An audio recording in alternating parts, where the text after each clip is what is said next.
নমস্কাৰ ডিব্ৰুগড় বিশ্ববিদ্যালয়ৰ BEd common entrance টেষ্টৰ যি ৰিজাল্ট আছিলে সেই ৰিজাল্টসমূহ মুকলি কৰি দিয়া হৈছে। আপোনালোকে এই ৰিজাল্টসমূহ চাব পাৰিব, স্ক'ৰ কাৰ্ড ডাউনলোড কৰিব পাৰিব।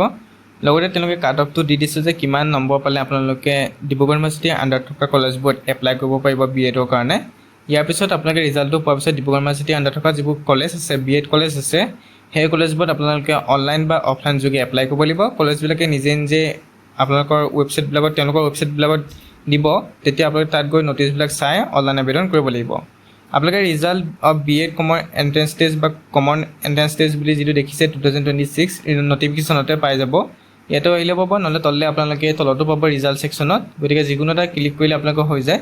ইয়াতে ক্লিক কৰাৰ পিছত আপোনালোকৰ সন্মুখত এনেকৈ লোডিং হ'ব। লোডিং হোৱাৰ পিছত অলপ ছাৰ্ভাৰ প্ৰব্লেম দি আছে, যিহেতু আপোনালোকৰ এতিয়া ৰিজাল্টসমূহ আপলোড চলি আছে বা ৰিজাল্টসমূহ দিছে যিহেতু, গতিকে বহুত ষ্টুডেণ্টে চাই আছে, গতিকে আপোনালোকৰ টাইমিং লাগিব। সেইকাৰণে সেই পেজটোত অহাৰ পিছত আপোনালোকে দেখিব result of BEd common entrance test 2026 click here to download score card. অৰ্থাৎ আপোনালোকৰ যিখন স্ক'ৰ কাৰ্ড আছে, স্ক'ৰ কাৰ্ডখন ডাউনলোড কৰিবৰ কাৰণে click here to download score কাৰ্ডত বটনটোত আপোনালোকে টিপিব লাগিব।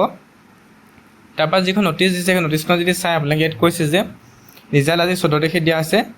এলিজিবিলিটি কাট অফ স্ক'ৰ, অৰ্থাৎ আপোনালোকৰ এটা নিম্নতম কাট অফ দি দিয়া হৈছে। কাট অফটো অৰ্থাৎ সিমান মাৰ্কছ পালেহে আপোনালোকে এপ্লাই কৰিব পাৰিব। আন ৰিজাৰ্ভৰ ক্ষেত্ৰত 36 দিয়া হৈছে, OBC MOBC ক্ষেত্ৰত 33, SC ক্ষেত্ৰত 29, ST প্লেনৰ 31 আৰু ST হিলছত 19।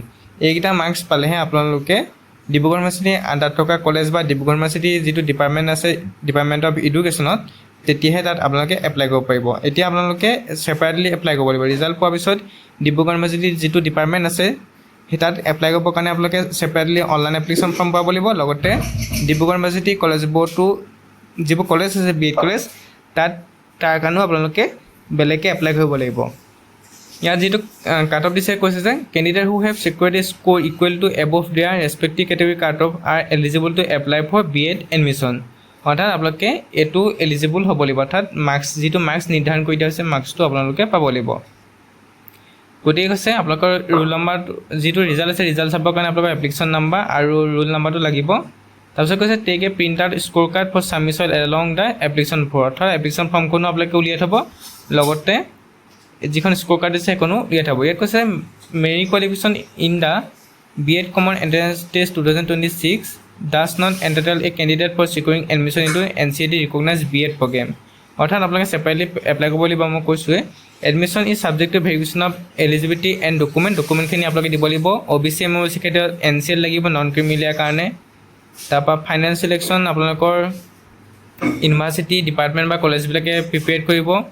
তাৰপিছত এইখিনি উল্লেখ কৰিছে। তাৰপিছত আপোনালোকৰ যিহেতু একাডেমিক মাৰ্কছটো যোগ কৰা হয়, সেইখিনি যোগ কৰি আপোনালোকৰ মেৰিট লিষ্ট পাব্লিছ কৰিব যেতিয়া আপোনালোকে কলেজবোৰত এপ্লাই কৰিব। ডিব্ৰুগড় ইউনিভাৰ্চিটিতে হওক বা ডিব্ৰুগড় ইউনিভাৰ্চিটিৰ আণ্ডাৰ থকা কলেজবোৰত এপ্লাই যেতিয়া কৰিব, তেতিয়া আপোনালোকৰ একাডেমিক মাৰ্কছো লোৱা হয় আৰু এণ্ট্ৰেন্সৰ মাৰ্কছো লোৱা হয়। তাৰ ওপৰত ভিত্তি কৰি আপোনালোকৰ যি মেৰিট লিষ্ট আছে মেৰিট লিষ্ট দিয়া হয়। স্ক'ৰ কাৰ্ডটো ডাউনলোড কৰিবৰ কাৰণে আপোনালোকে ক্লিক হিয়াৰ বটনটো কৰাৰ পিছত erp.dibru.org যাব লাগিব। তাত গৈ আপোনালোকৰ যি এপ্লিকেশ্যন নম্বৰ আছে আৰু যি ৰোল নম্বৰ আছে সেই ৰোল নম্বৰ এপ্লিকেশ্যন নম্বৰ দি আপোনালোকে যি আপোনালোকৰ ৰিজাল্ট আছে ৰিজাল্ট চাব পাৰিব। নহ'লে আপোনালোকে ডাইৰেক্ট ERP পৰ্টেলত গৈ পেলাই আপোনালোকৰ যি ৰিজাল্ট আছে লগ ইন কৰাৰ পিছত আপোনালোকে তাত পায়ে যাব এপ্লিকেশ্যন ফৰ্মত, য'ত আপোনালোকে এপ্লাই কৰিছিলে বা য'ৰ পৰা আপোনালোকে এডমিট কাৰ্ড ডাউনলোড কৰিছিলে, তাতে আপোনালোকৰ ৰিজাল্টটো পাই যাব। তেনেকৈ আপোনালোকে ৰিজাল্টসমূহ চাব পাৰিব।